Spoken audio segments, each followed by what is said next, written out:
careful what you want to say. So, well, welcome back. Thank you for surviving Holy Week. And I know those of you who participated are celebrated and glad that we're past it, all at the same time. At least that's certainly been the clergy's experience of Holy Week. But when last we left our heroes, we were taking a slow walk through Deuteronomy. And it's been kind of fun to sort of slow down. Deuteronomy is really helpful for summarizing where we've been and also to kind of set up where we're going. Tonight is a lot of setting up where we're going. We did a little bit of that last week with kings and prophets and what kings and prophets are like. And now we're going to start to get into what happens as you go into the land, and particularly the military aspect of that. And you know, it can be unpleasant, this part of the book of Deuteronomy. So we're going to see some unpleasant passages tonight. Do you guys have thoughts or questions before we get rolling? You covered all those in the pre-show we just did? So, okay. All right, well then let us look at where we are as the military gets into the land. When you draw near to a town to fight against it, offer it terms of peace. If it accepts your terms of peace and surrenders to you, then all the people in it shall serve you at forced labor. If it does not submit to you peacefully, but makes war against you, you shall besiege it. And when the Lord your God gives it into your hand, you shall put all its males to the sword. You may, however, take as your booty the women, the children, the livestock, and everything else in the town, all its spoil. I should point out that these are not towns that exist in Canaan proper. Okay, Canaan proper was supposed to be completely wiped out. But these towns around that area that you're battling, so maybe on the east side of the Jordan, a little bit further south in the Negev, south of Beersheba, maybe those areas to the north, those you could offer terms of peace and just kill them in. In Canaan, every living thing was to be wiped out. You may enjoy the spoil of your enemies which the Lord your God has given you. Thus you shall treat all the towns that are very far from you, that's what that means, which are not the towns of the nations here. But as for the towns of these people, the Lord your God is giving you as inheritance, you must not let anything that breathes remain in them. You shall annihilate them, the Hittites, the Amorites, the Canaanites, the Perizzites, the Hivites, and Jebusites, just as the Lord your God has commanded, so they may not teach you to do all the abhorrent things that they do for their gods, and you thus sin against your God. But it's worth stopping there. This is not a particularly positive section. Don't really care for this much. These are the rules of the harem. Most of the times I've seen that spelled with a CH, because we lack the letter in English. It would be a useful letter to have, but we don't have that one. Well, I say we don't have it in English. We do have it in Scotland. CHs in Scotland make it's Loch Ness. It's not Loch Ness or Loch Ness. Which, by the way, this is all extra. It's not biblical here. It's where the word church comes from. Because in German, anyone know the German word for church? Kirche, right? Kirche goes to England and becomes Kirk. Kirk gets up into Scotland and the K's get softened to the CH's, Kirk, which then becomes church by the time it gets across the ocean. So, and by the way, Kirche was a shortened form of the Greek word Kyrios oikon, became Kyriakon. The barbarians went back north to Germany and took these Kyriokon, houses of the Lord, Kyrios oikon, houses of the Lord, these buildings. And so the word church actually is for the building. It's not for the people, which is in Greek ekklesia, the community. But Kyrios oikon became Kyriakon, became Kirka, became Kirk, became Kirk, became church. Would you repeat that, please? I can. You really want me to?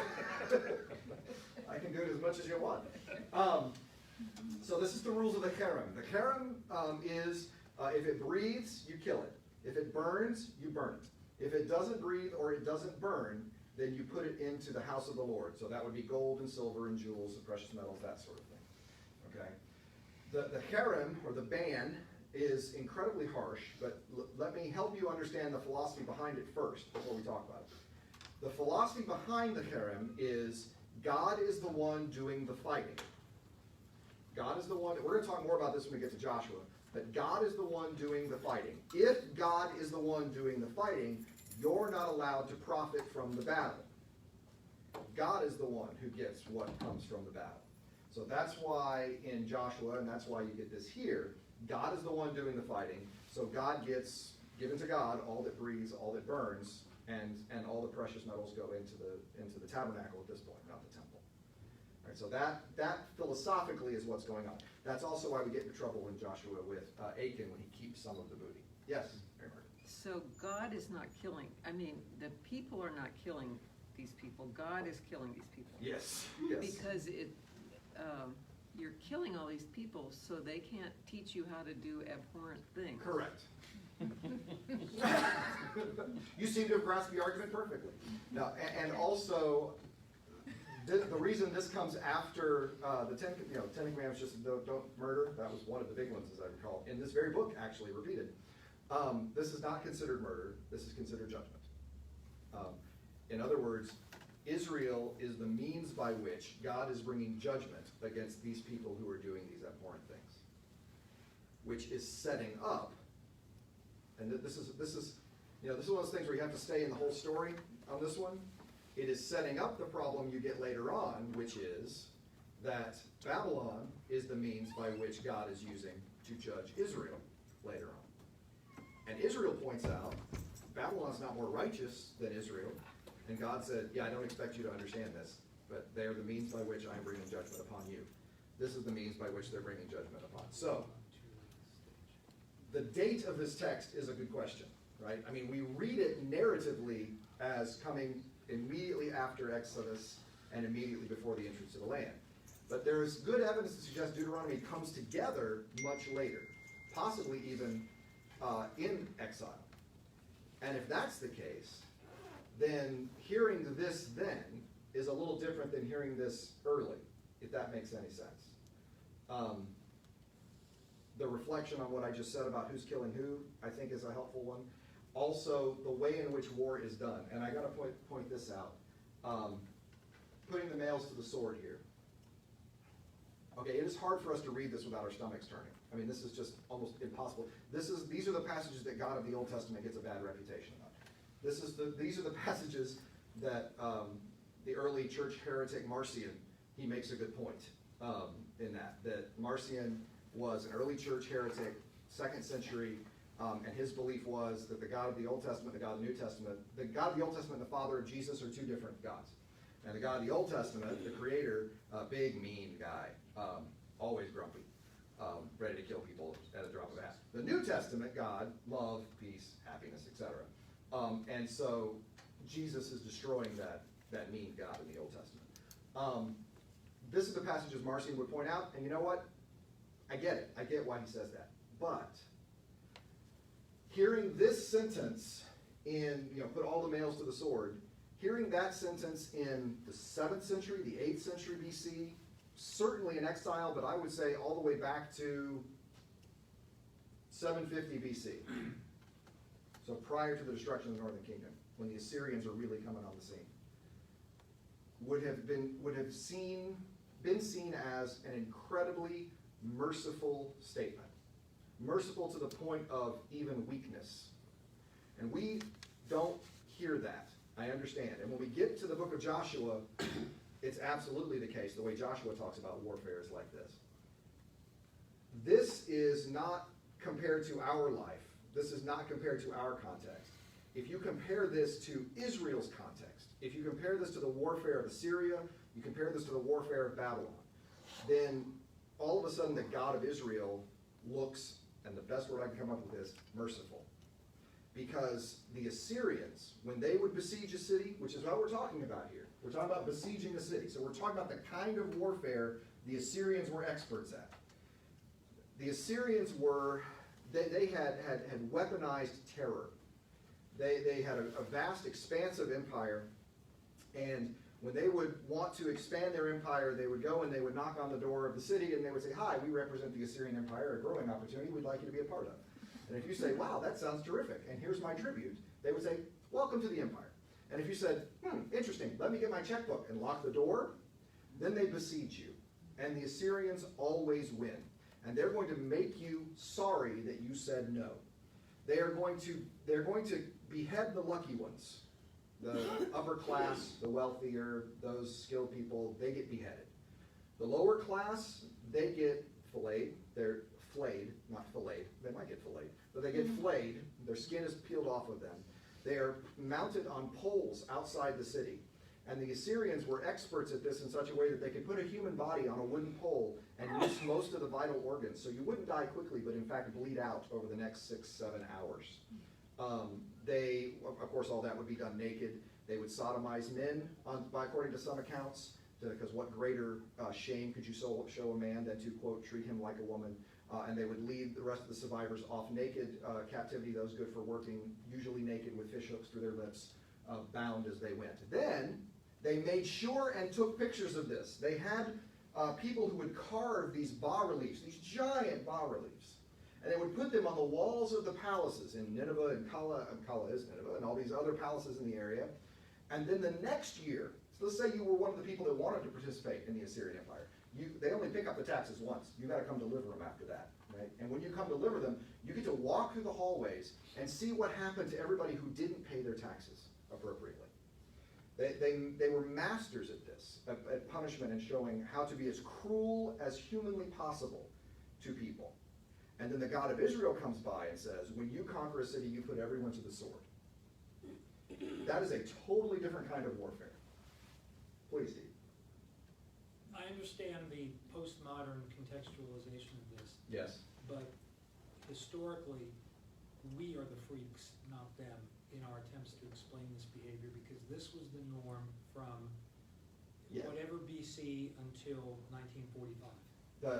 This was the, yes. Today is the one, here's a trivia piece, today is the 156th anniversary of the Union Army's proclamation of Code of Conduct for Union soldiers. First time anybody had ever thought to write stuff down on paper about how soldiers will behave. Shakespeare, I might as well send precepts to the Leviathan as tell my troops to hold back once we're inside the city walls. Correct. This was the norm, not just for the 10th century or whatever BC, that part of the world. This was the norm from when the ice melted, we came down out of the caves, and then 1945. And I think I would argue that in that context, and this is as you say, a culture of violence that humanity has been steeped in now forever, particularly those that are really good at violence, like the Assyrians, then this kind of an act of putting everyone to the sword is, in comparison to the way in which everyone else is conducting themselves, is seen as an act of, and I'm going to say, weakness from the external perspective. Because you have to shame and punish your enemies. When they pull a knife, you pull a gun. You cannot let weakness be, you can't show mercy in your killing like they're being asked to do, according to the Assyrians, the Babylonians, Persians, and everybody else. So, like I said, I agree with you, but that's why I say I think if you read this in our context, is why it seems so foreign. Well, I remember you saying earlier last year, an eye for an eye. Right. That dreaded quote. Exactly. That was a measured response. It was. It was an attempt to put limits on retaliation. It was an attempt to put limits on retaliation. If you punch me, I'm not allowed to kill you for that. And it's the escalation of that tribal violence. But this is not my point is, granted within that context, the Lord is being relatively merciful, yes, relatively progressive. Relatively. What I'm saying is, through 1945, you and today in other places. Sure. That's the norm. Right. And we're the freaks. We're right. the ones who say, no, maybe you should not put the babies on spits. Exactly. And see, that's why I'm saying that if we read this within that context, then God doesn't look as mean as God gets the credit for looking in the Old Testament. That's my context. Or, to be controversial, we're being weak. Yes. We don't understand what the real world is like. Though I would argue that starts not necessarily in 1945, but Jesus in response at that point, where violence is not repaid for violence. Because our assumptions, or not assumptions, but because where do we get that idea? But it's only when we become strong and wealthy enough that we have the luxury of saying maybe we should put to death every 10th male or all the men. It is our strength and our wealth that gives us the luxury of thinking that way. Yeah. And that is historically very atypical. And I would say, and I would argue, Christ meeting violence with humility is just as out of touch. I think we're in sideways violent agreement. Yeah, I think we are too. I think we are too. Yeah, Thomas. I was thinking of raising this because because this is actually a nice segue for a question that's sort of floating underneath the surface here. I might want to save this for the end though, so you tell me, but I was thinking about this actually going through Numbers the other day. This pulls up something that's sort of an elephant nerve for me. When you read passages like this, it brings up, as modern Christians, as like post-1945 Christians, and this is for the Pentateuch, but also for like the entirety of Hebrew canon, how really are we supposed to read and respond and defend the Old Testament God? And I don't, before you go, I don't mean like on just a day-to-day basis. No, I know what you mean. Basic lives. I know what you mean. I think the best way I know to answer that, and the way that I've answered that in the past is, God is always doing what God can with what God's got. And I would argue, Israel would not hear the message of Christ well in a way that they could be heard. I guess I want to say, God's saying, I can't get you here, let me at least get you facing in this direction. A direction of, toward mercy, if you will. I'm one of those, I think I say, I do believe in progressive revelation, but I don't believe it's God necessarily who's progressing as much as people hear the message better. I think an embodied message of Christ is easier to hear than what was coming here. Entering into the cosmos. Yeah. Two I don't thoughts on that. I don't struggle with defending God in the Old Testament in any of the violent passages. I make an argument from context that makes me content with one exception. There's one text that I still struggle with because of the way it talks about it, and that's the prophet Nahum. Nahum it's a 3-chapter minor prophet, and It sums the bears up with the children. It's making a karmic argument against the Assyrians actually, and saying that as you have done, it's now come back upon your head. But the glee that has come, Obadiah is the same message, but it doesn't trouble me. Obadiah's message is to the Edomites, same thing. The way you've treated others, it's now come back on you. That's a shame. You shouldn't have done that.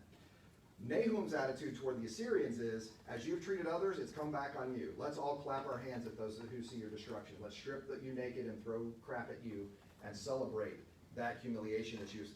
The glee that comes in Nahum, that one, that in the mouth of God, that one hurts me a little bit. Now, I have some interpretations and I think I can deal with Nahum okay. I don't hate Nahum like I used to hate Nahum. I still teach it regularly. I've preached on it before. But it's still a challenge for me. It really is. So the reason I raised the question the way I did, the way that you answer it is as if you're taking this, and we were talking about when this was written. Right. But it's still taking this text as a literal chronicle of history. Almost to the line. Not quite. Not what I'm quite, doing. but- That's not what I'm doing. I could easily make the argument that this is a chronicle of Israel in exile, making the case for how they need to think about in other words, that this is a message to people in exile about, look what we did when we trusted in God, or look what we were supposed to do in our trusting in God, versus reading it as the chronicle of history. Now, I have no problems setting.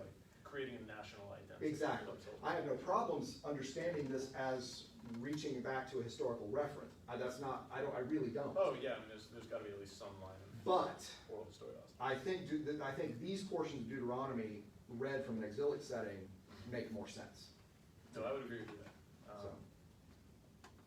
There's still a moral objection that I would have Yes. to that, and that is, and I would, again, sorry for raising this in like the middle. This is actually when I wanted to talk about this, so we're in good shape. Perfect. So, Okay. yeah. The rest of Deuteronomy is easy after this. This is the hard part. Excellent. Yeah. And then Joshua. Joshua, I don't have problems. Same argument. So go ahead.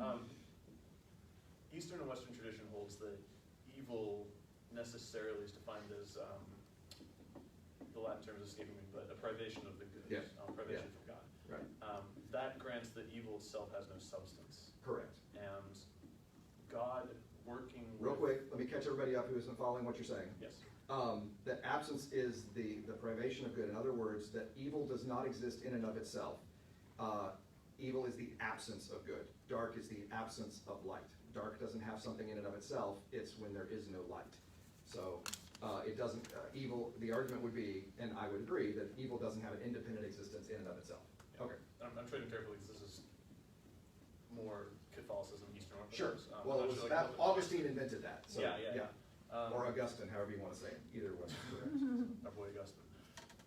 So from there, you arrive at a God who, if you treat him as a causal figure in history who's responding to evil, you're treating him as if he doesn't have the freedom to do purely good, because, and it's the doctrine of apatheia is what I'm getting at, that God, if we affirm that he is perfectly good, Matthew 5:48, you can only affirm that what he wills is good, and he cannot himself will evil because he's free from having to make the choice to will evil.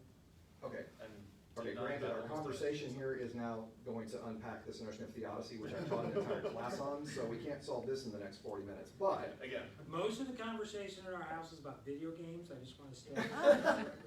So here's where he saves it all up to come here.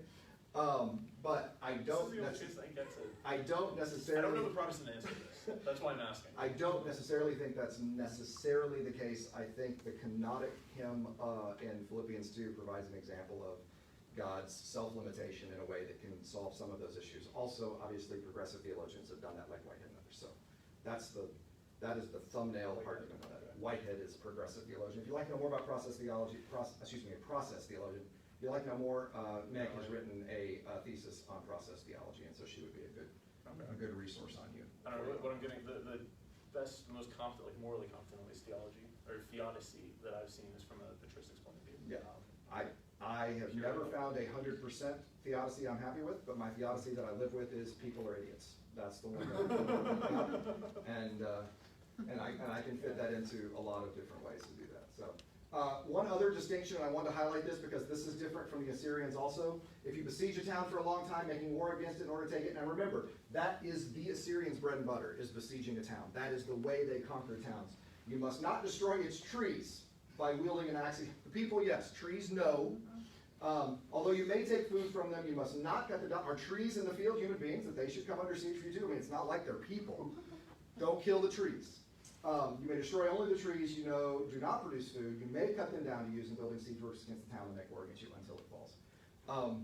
Again, I think this is here as over against what we're looking at with the Assyrians, who scorched everything around the area. That which was useful for food, everything. So again, I want to hear that, I think, in the context of the Assyrian war issues more than anything else. So, okay, you got one more question, Tyler. This is not a derailer. I promise. Okay, go Just, ahead. no, fun fact, in the ancient world, olive trees took like 5 to 14 years to cultivate. So if you really wanted to screw over your enemy, you burn down the olive trees, because that means no olive oil for the next generation. And I think that places like Ekron were huge olive oil producing agents. Yeah. Ekron, Ashkelon, that whole area, the cities of the Philistines were big olive oil production. Yeah. I think absolutely that's what we're dealing with. This isn't just an act of mercy. This is like self-interest. Like, you cut those trees down, you get no olive It's oil. mercy and self-interest. I'll give you both on that. So, any other questions? Anyone want to follow Tyler with your questions? Anyone? I've got isn't verse 18 sort of the crux of all of this? It is. I mean, we see this throughout the Old Testament. Yes. Don't be like those fools. Right. You're Don't be foolish idiots. enough on your own. Yes. Don't be like those fools. I mean, isn't that kind of what the point is? And if we're reading this, particularly think about exilic context for that verse, then all of a sudden we're explaining how you ended up in this ridiculous mess to begin with. Then these stories don't become stories of violence, but etiology for your failure on the part of God. Yes, I think you're exactly right on that, sir. Let's do something more fun than this, which is just about anything. A couple of things here. You shall not sow your vineyard with a second kind of seed, or the whole yield will have to be forfeited, both crop that you have sown and the yield of the vineyard itself. So don't mix seeds when you're planting. Don't plow with an ox and a donkey yoked together. That's probably good advice. I don't know why, but it's biblical. Don't wear clothes made of wool and linen woven together. So no blended materials. Wear cotton, wear linen, wear wool. But don't wear, I know, the polyester cotton blends that most of us have on are not in any way kosher. They are forbidden. So nothing like that. And you shall make tassels on 4 corners of your cloak with which you cover yourself. I brought my Ashkenazi talit so you can see it. It's a prayer shawl called a talit. And on the corners you see what are called tzitzit. The tzitzit are the 4 tassels that you would use when you would pray. Some of these, there are, this is a specifically made for a prayer shawl. There are talit gadol, which are big ones that you would wear under your clothes, and you see the tassels dangling out underneath those. There are also talit katan, which are small ones. But if you'd like to play with that and read the Hebrew, feel free to brush up on your Hebrew there. Oh, real quick, let me show real quick. The third, this letter that's standing all by itself, that is the personal name for God that they are representing with just the letter D. Which in this, so this says Baruch Atah, and you would say Adonai there, because it's God's personal name, Yahweh, which you would never say. If you see the letter D, you're sure not going to say it wrong. What about the lines? Do they have significance? I don't know the lines. Stripes? That is, they all look, well, the Ashkenazi ones look like that, the Orthodox Ashkenazi ones. The other prayer shawls don't have that same decoration, so I assume that there's a traditional pattern, but I don't know it. Sir? How much of this inheritance of the land that I'm giving you permeates Orthodox Jews in Israel today? Quite a bit. I mean, Zionist theology, 100%, yeah. So they're locked in Well, yes, but to any. you also have to realize that Orthodox Jewish belief in Israel represents maybe 2% of the population. Easily, and this may be low, 50% of Israelis are atheists. Yeah. 30% are, you know, Sabbath Jews. I don't know. We say Sunday Christians. I don't know what the Jewish version of that is. Maybe 15% practicing But Protestant. even though they're 2%, their attitudes They're loud. permeate the society They are. in terms of their attitudes, Mhm. and they're still warlike. Yes, yes. Well, how much of that is Righteous this, and war. how much of that is response to the Shoah, the Holocaust? Yeah. Well, they live in a And they live in a bad neighborhood They when also get people the most press coverage. half to be honest. a kilometer away are trying to kill you. So, I mean, there are a lot of things that feed that cycles of violence, I think, yes. But it also has biblical roots. It's not It just out of the does. Holocaust. They can point to biblical texts which can be read that way, Right. yes. And I would And argue they that. voice it. Some, yes. I don't know that that's the best interpretation of those passages, in the same way that I am unhappy with Christians who use Revelation to justify violence. Because I would argue the book of Revelation is subverting that message, it's just that people miss it. Because we're not used to that genre, and we're certainly not used to when that genre is being subverted, which is what happens in Revelation. So, yeah, I would have the same reaction to that. Yeah. I think I get to an uncomfortable passage next, if I remember right. Ah, yes, I do. Deuteronomy 23:1, no one whose testicles are crushed or whose penis is cut off shall be admitted to the assembly of the Lord. Why in the world did Pastor Rob decide to bring us Deuteronomy 23:1? I will not be preaching on that, nor will that be read from the pulpit any time that I'm going to be thinking about abortion. But I wanted to show it to you because it's an incredibly significant verse. Eunuchs are not allowed to be Jewish. That's important. Why that is important is in the book of Acts. When you are reading the book of Acts, we had a dawning moment. Yes, when you're reading the book of Acts, Mike really liked the way I characterized it. The book of Acts is a story of the church being dragged to inclusivity.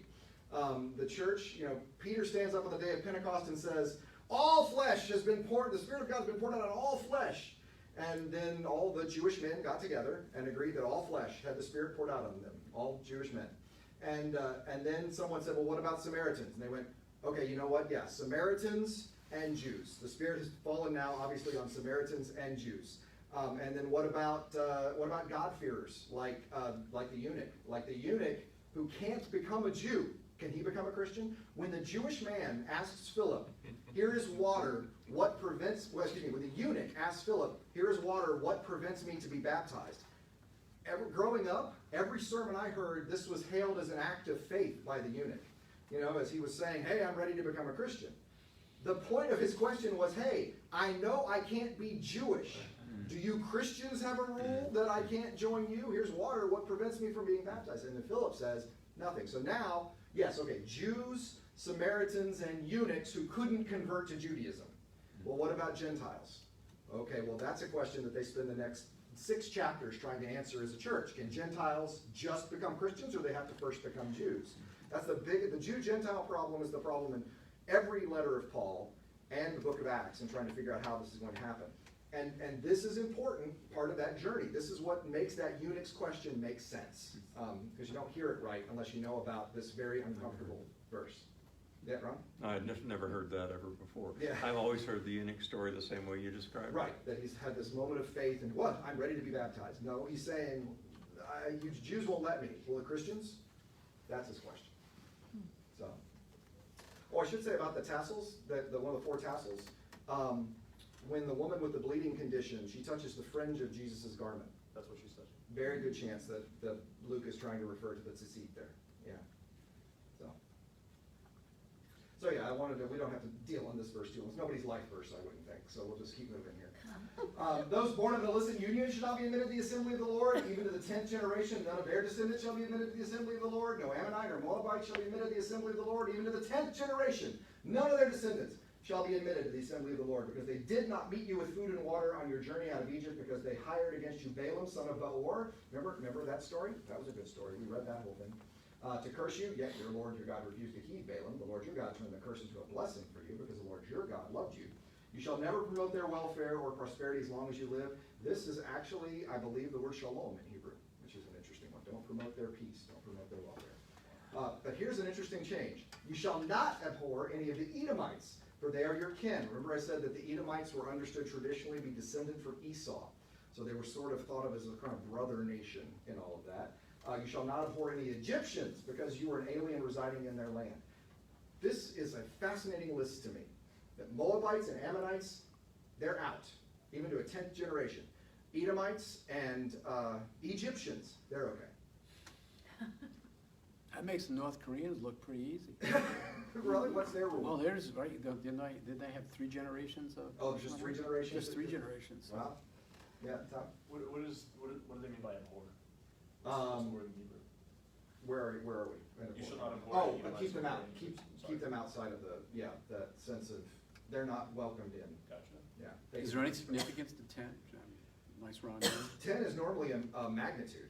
When as a Yeah, number. magnitude. Yeah, it's a full, like Yeah. 7 is big, 70, well, that's why 10,000 times 10,000 is a big number in Revelation. It's a huge magnitude. So, real quick, counter reading to The other this. Bob Wallace has a Oh, question. sorry, Bob Wallace. The assembly of the Lord, what is that? This- What's that term? This is prior to temple being built. And so it's speaking primarily of tabernacle, but the author of Deuteronomy does seem to be aware of, at least, if not temple, at least sacred space, and that's what it's talking about, the assembly. So the assembly of the Lord refers to a physical location. I believe so, yeah, within the encampment, within the people, that kind of thing. Yeah. Counter word, you might recall Ruth the Moabitess, who's the great-grandmother of David, who has seemed to have no problems being a part of this. So after the exile, there's huge identity crisis in Jewish identity. That openness to the other lands, like Sarah was pointing out, had caused a lot of problems. And so being open, that's dangerous. We want to close ourselves off. And so you see books like Ezra and Nehemiah come along, where you divorce your foreign wives and you keep everyone away, and this would be right in keeping with that. And then you get books like Jonah, where even the Ninevites can be loved and gets forgiveness. And you get books like Ruth, where even a Moabite woman can be in the genealogy of David. Could you imagine such a thing? And so, again, you have to remember what I said in James Sanders' quote: the canon is self-correcting. You have to read all of the Bible to keep the Bible from taking one verse too far out of context. It will help correct you if you read all of it. And I think this is one place where there's counter testimony given by the book of Ruth later on in this. But I can't believe the Egyptians are okay. I still don't get that story.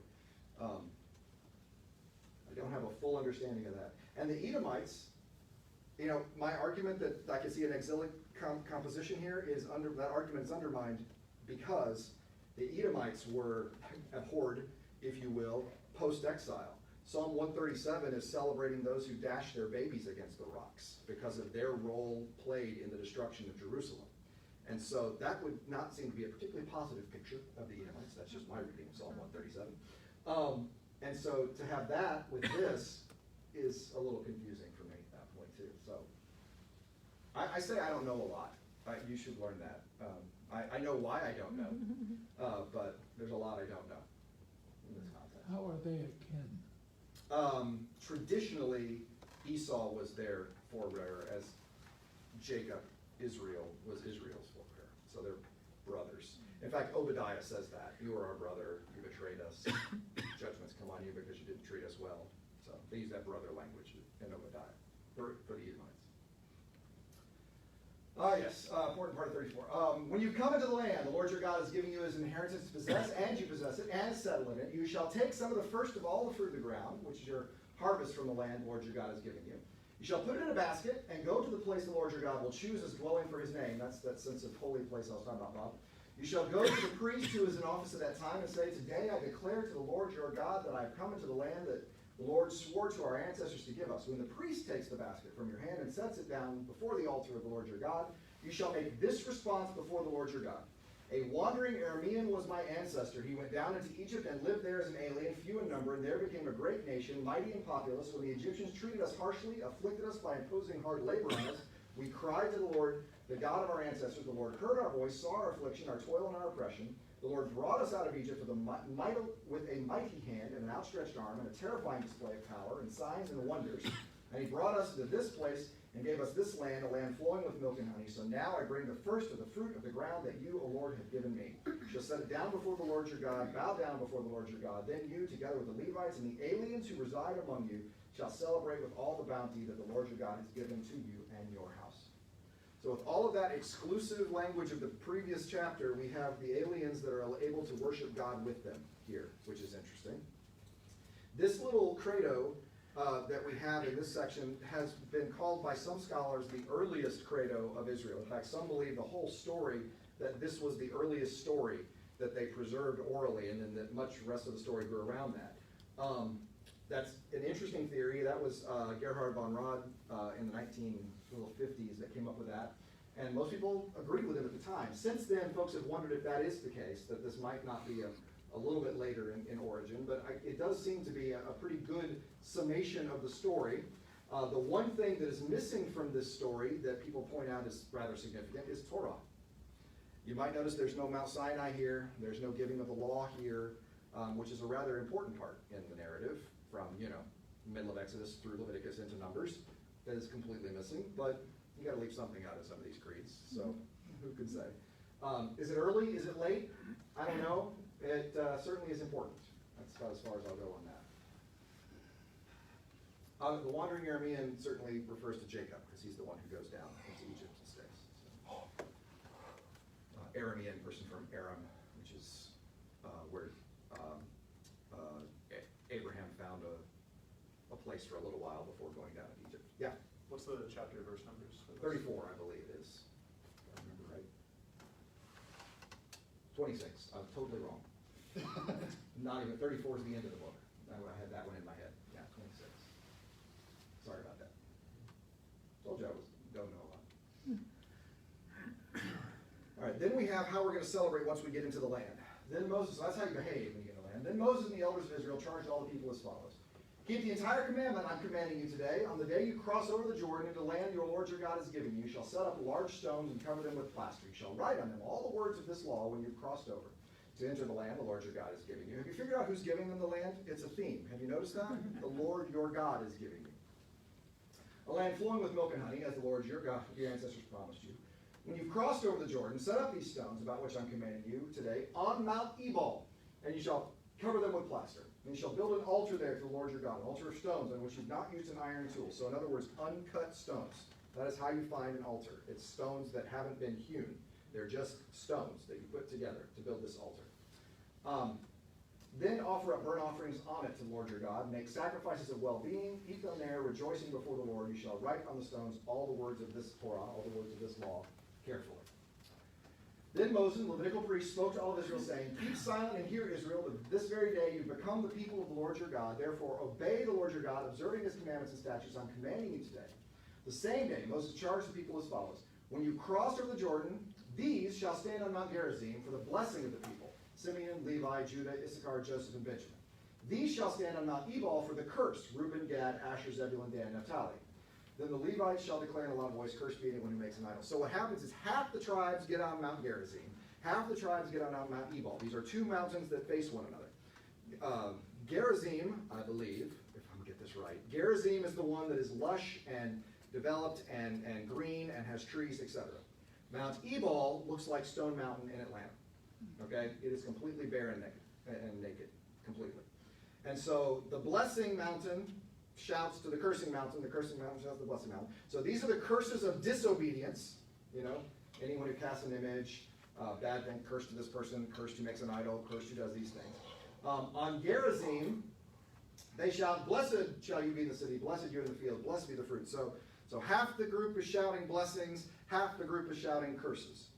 This is why in 2 Kings, when Josiah finds the book of the law in the temple, that most people assume that book of the law is some portion of the book of Deuteronomy, because it has all these curses for disobedience, and the punishments that come if you don't teach these words from generation to generation.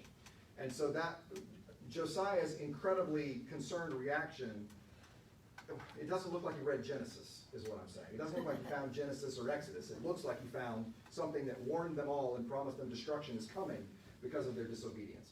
But it's this liturgical worship moment. Deuteronomy is a very liturgical book. It's a very worship function kind of book. And I mean, remember, these are the sermons, the last 3 sermons of Moses. These are couched in these sermons of Moses. I think the reason that Jesus quotes from Deuteronomy more than any other book, any other Torah book, is because it's already fitting a sermon for him. I mean, he's preaching a sermon. He can work Deuteronomy in, and it fits really well to make that point. So this is very liturgical. This is what you do. And all throughout Joshua, when we look at Joshua, all throughout Joshua it says, and Israel did all these things that Moses commanded them. And Israel did all these things that Moses commanded them. And when they did those things that Moses commanded them, good things happened to them. And when they didn't do the things Moses commanded them, bad things happened to them. So it's that Deuteronomic theology that we talked about before. So remember, obedience brings blessing and prosperity. Disobedience brings pain and penalty. The land is wonderful, and you get to keep it if you are faithful to God's law. This is one of the reasons that I think you have a great exilic context for Deuteronomy. It is an explanation for why you didn't keep the land. It's an explanation for why the Exodus was revoked, because you were not obedient, and therefore God foreclosed. You didn't make the payments. So that's what happens. Deuteronomic theology is very common in the Old Testament. It is throughout all the Deuteronomic history, which is Joshua, Judges, 1st, 2nd Samuel, 1st and 2nd Kings. Most of those stories are stories which tell the story of obedience bringing blessing and disobedience bringing punishment, with a few awkward examples of exception. Proverbs, strongly Deuteronomic theology. Deuteronomy has strong Deuteronomic theology. There are other books, not so much. Parts of Jeremiah, Job, Ecclesiastes. These are books that call into question, does obedience truly bring blessing or not? Again, Bible is canon. It's self-correcting. Got to read all of it. When they lost the land, is that when the Babylonians took over? Yeah, they took them into Babylon. That's the Babylonian. When I say exile, I mean Babylonian exile. Yeah. Yeah, you also have this refrain, not just out of Deuteronomy, but the entire Pentateuch goes, for you were aliens in their land once. And it almost, in that context, it almost seems like this reassurance, like, don't worry, this has happened to us before, Right. we're gonna get the land back. Yeah, I mean, the exile is the single most formative moment for Israel. In fact, I was just having this debate with some of you know Val, she came for my installation. She has argued that the Exodus was important. And I said, no, the Exodus is only important because they needed that story, they needed to remember that story when they were in exile, because they needed a new one. That story endured. They preserved that story because they needed that story in the midst of captivity, more than anything else. Now, I have no problems believing it was the second time that happened to him, but I think that's why that story survives, because they needed to hear it again. Yeah. You save those stories that speak to you again. Well, let's get Moses killed here. Moses went up to the plains of Moab to Mount Nebo, where this picture is taken that I showed you at the beginning, which is opposite Jericho. The Lord showed him the whole land, Gilead as far as Dan, all of Naphtali, the land of Ephraim and Manasseh, all the way to Judah, the west. It was clearer the day that he was there than when I was there. It was hazier when I took the picture. The Negev, the plain, that is the valley of Jericho, the plain of trees as far as Zoar. Then the Lord said to him, this is the land which I swore to Abraham, to Isaac, to Jacob, saying, I will give it to your descendants. I've let you see it with your eyes, but you shall not cross over there. Then Moses, the servant of the Lord, died there in the valley of Moab at the Lord's command. And so he did. I didn't even know I had that kind of power. The rabbis believe that Moses died because the Lord kissed him. The Lord kissed him and then he passed. Kind of a nice picture. Buried in the valley of the land of Moab opposite Beth Peor, but no one knows his burial place to this day. Why is it that God buried Moab or Moses and not Israel? Any thoughts? Any ideas why God might choose to do the burying? Could you think of a better place to have idol worship?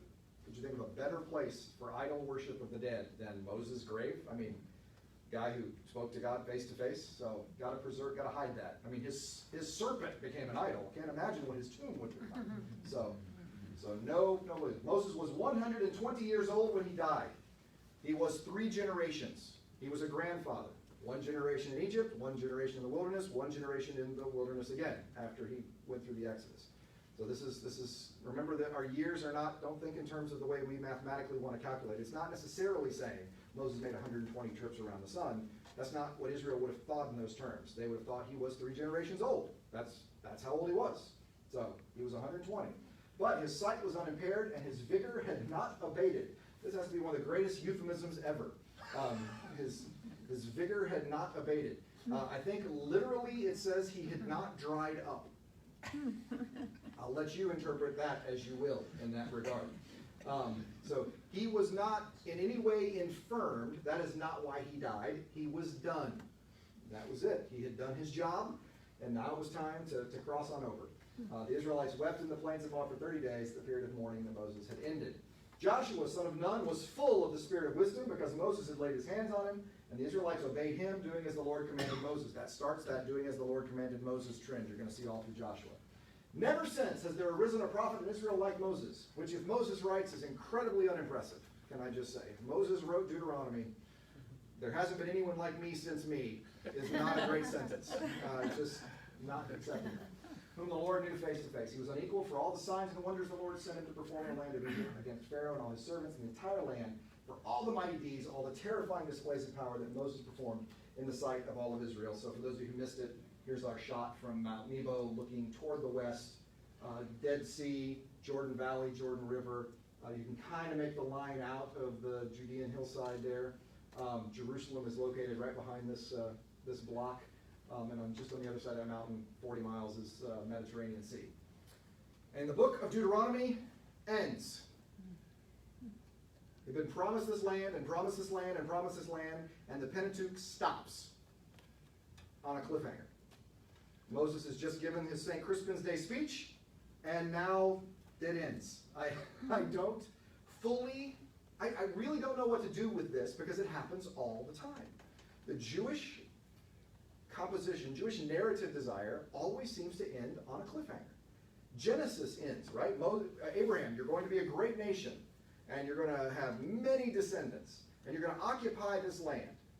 And he has 70 people in Egypt at the end.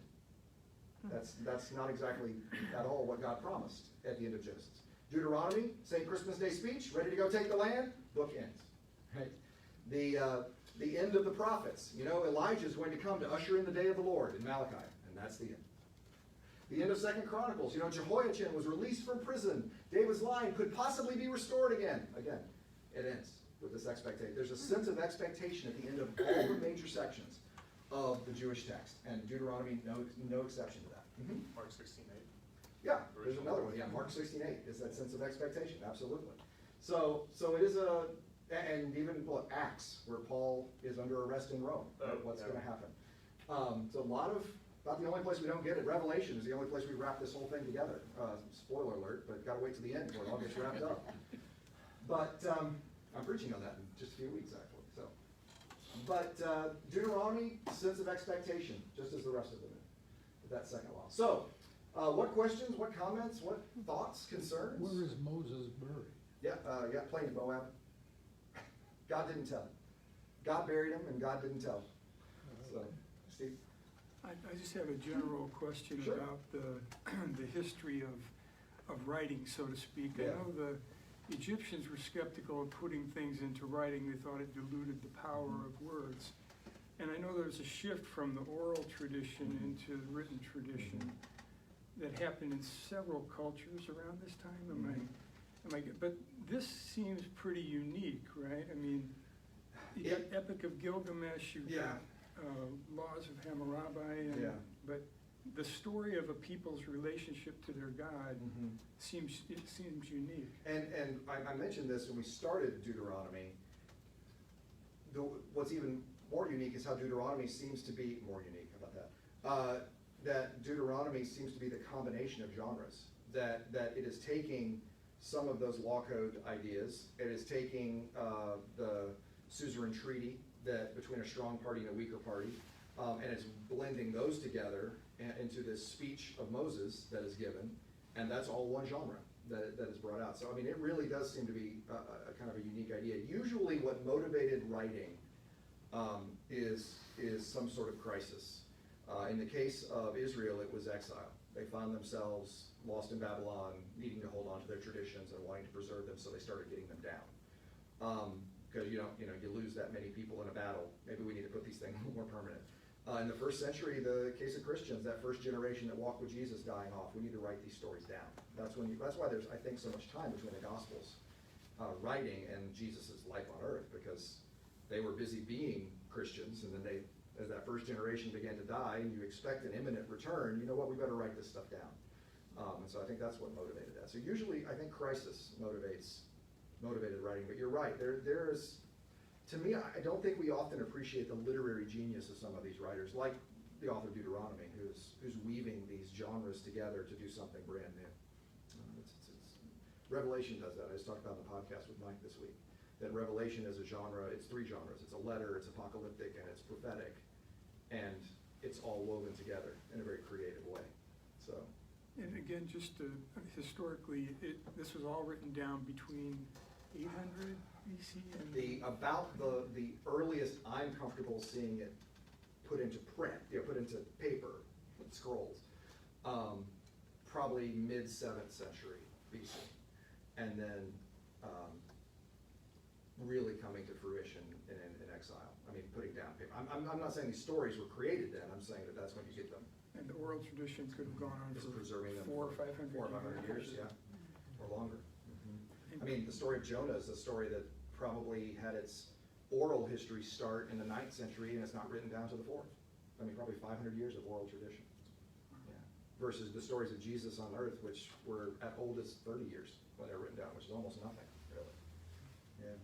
Are there any actual documents of like the 8th century, 9th century BC? No, the earliest bit of scripture we have is that Levitical blessing from number 6 that I talked about, the silver amulet. That's as early. I think the oldest scroll that we have in existence is this Isaiah scroll that comes from about 200 BC, in one of the Dead Sea Scrolls.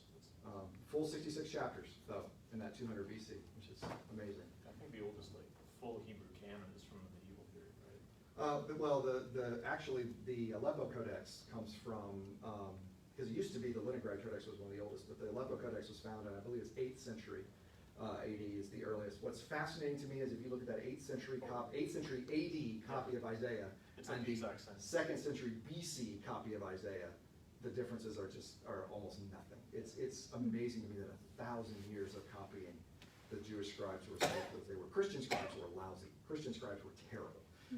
Most of the problems in Christian manuscripts occurred in the first generation of the text. But Jewish scribes were exceptional scribes and preserved the text today. I mean, that's perhaps one of the greatest, to me, the greatest discoveries of the Dead Sea Scrolls is discovering how faithfully the text had been transmitted for 1,000 years. That was remarkable to me. I mean, there's the occasional difference, but that's remarkable for 1,000 years.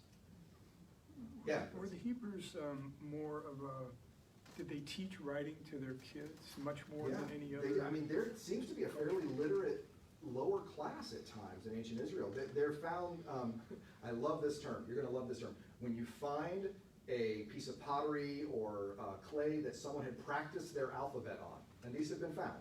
You know what those are called according to archaeologists? Have I told you this already? Or I told you this already? It's an abecediary. An abecediary is what they practice their ABC, abecediary. An abecediary, there are several of those that have been found where people are practicing lines and practicing sentences. So there seems to be some measure of literacy now. In the besieging of the Assyrians in the 8th century, Sennacherib's invasion, so 705 to 701 BC, there are letters, the Lachish letters, that are written to the city while it's being besieged of Lachish before it's destroyed. What's fascinating is Sennacherib had his artists taking giant bas-reliefs to put on his palace back in Assyria of the siege of Lachish. So the letters were found on the Jewish perspective, and then the destruction of it was found on the Assyrian perspective. Those are some of those giant bas-reliefs I was talking about, come from that invasion in 701. Yeah. So it does seem that there is a good amount of literacy for some. Well, thank you for your good attention and your good attendance as always. We are going to do something different. So next week is today, and I'm going to be in Illinois. So I will not be here next week because the graduation festivities are starting to kick in. And so senior honors is a week from Saturday, and then graduation is 2 weeks from Saturday. So I'll be out a couple times in May for that. But we're going to go into do Joshua and Judges, I think, before we get to summer. Joshua is an interesting book. We can point out some things and have a little fun with that. Judges is terribly disturbing. Some of the bloodiest content in the entire Bible, and kind of backing up my earlier point of God doing the best God could with what God had. That it's a mess, Judges. So we'll talk about that too before we get to summer. That'll be probably the tone I leave you on for summer, the terrible, disturbing book of Judges. So that'll be all kinds of fun. Thank you. All right, so have a great day. See ya.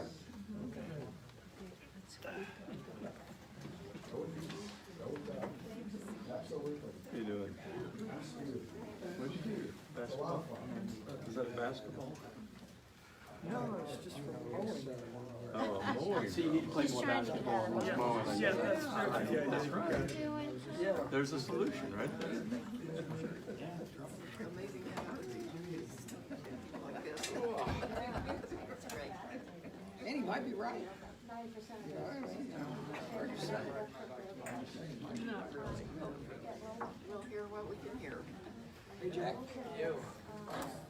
How we doing? Okay. I guess I'm fully. See you, Kel. I don't know whether I can talk to you. I don't know whether I can talk to you or